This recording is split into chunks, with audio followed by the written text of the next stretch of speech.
Hey, Jason Seiden. This week I want to touch on the power of acknowledging when you feel humiliation or shame. It turns out that being able to acknowledge that you feel it can take the sting out of it, can actually help you get over it. So I'm thinking about this because last week I wrote in the description of the video that I had my learning curve. I had to get over the humiliation of realizing that my learning curve as a human was on display for a lot of other people to see. And somebody commented, said, "Don't you mean you're humble? You're just being humble. You're acknowledging that you were open with it." And what I said was, no, it's, for me, it's humble in hindsight. But when I was facing it, when I was going through it, the journey actually felt humiliating. I was ashamed. There was stuff that I thought I should know, and that I figured, I'd been going through my day-to-day pretending like I did know. And there were a lot of people I wanted to connect with, and they knew. They knew that I didn't know, and they knew that I was pretending. So, I found that humiliating. I know everybody's on a different journey. Not everybody sees that, but I will share kind of how I came to this, and I've subsequently discovered why it's so powerful, and I want to share that too. I came to this by watching Lisa Cervenka when we were running Brand Amper together.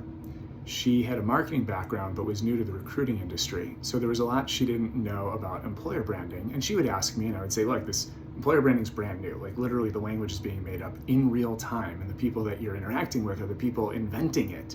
So there's nothing for you to be ashamed of not knowing. Like, there's literally no resource for you to go to find out.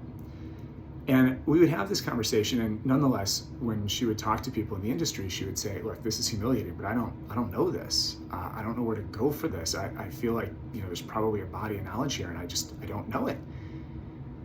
And I would roll my eyes, because in my world, that was never something you would admit, right? I'm watching us all come together. Maybe, hey, let's go create it. And if I was supposed to know something, or if somebody looked at me and said, hey, you're supposed to know this, or I felt I was supposed to know it, I'd either go find the answer, or I would make it up, or I would just keep my mouth shut. But I wouldn't do what she was doing.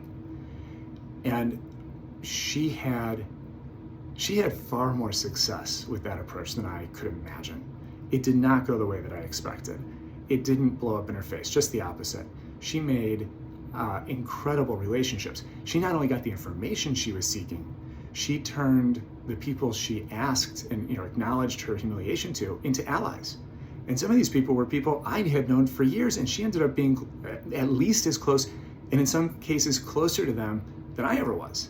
And that was a little humiliating. So I was thinking to myself, all right, this is actually working. This is a good thing. I think I'm wrong. I want to try this and see what happens. And the first time I actually went to try it, I couldn't do it. I literally could not form the words. It was that hard. So, to the commenter, that's why I said it felt humiliating.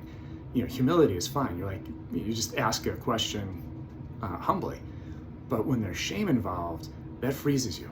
And the fear and the imposter syndrome, all that, it can be debilitating. And I was shocked to find that I physically could not say the words, this is humiliating, but I need help. So I worked on it. And what I found was, when I did it, I started achieving some of the same results that I had witnessed Lisa have, which were fantastic. And far more often than not, I ended up not just with information, but I ended up with a much better relationship with the person I was talking to. And I've subsequently learned, recently, I was told, look, trust is a gift. It's a misnomer that you ever earn somebody's trust. Trust has to be gifted, it has to be given. And it kind of clicked. When you acknowledge that you feel humiliated, your vulnerability there, it's a gift of trust. You're putting yourself in somebody else's hands, and you're saying, I trust you to be careful with me. And the vast majority of people will reciprocate in kind. They'll take care of you, and they'll extend trust back. So they take care of you, you get what you need, and they extend the trust back. Now you have a relationship, or at least the foundation for one. And so it's pretty remarkable, and it's pretty powerful. This is advice that I've given a number of people, like anyone who will listen. I've shared it with my daughter, and and she came back and she was smiling. She's like, "This actually works," and I give her huge credit because in my 40s, I'm having a hard time with this. There's no way as a teenager I could have even come close, and so I'm sharing it with you too. If you feel any kind of imposter syndrome or shame, or look, the fear is a liar. Blow right through it, and acknowledge how you're feeling. And by putting it out there, you'll actually find, I think, that the fear of it, the shame of it, the embarrassment of it, it's a paper tiger. It disappears. And all you're left with is knowing that you've just extended trust to somebody. You watch them extend it back, and now you're in a much better place. So listen, I know this is kind of at odds with most of the leadership advice that people my age, definitely older, and a lot of folks younger have grown up with, but the world has changed, and it's time to adapt with it. There is a lot of strength in vulnerability. It comes from making a gift of trust, and it works. So hope it helps. I love you. I'll see you next week.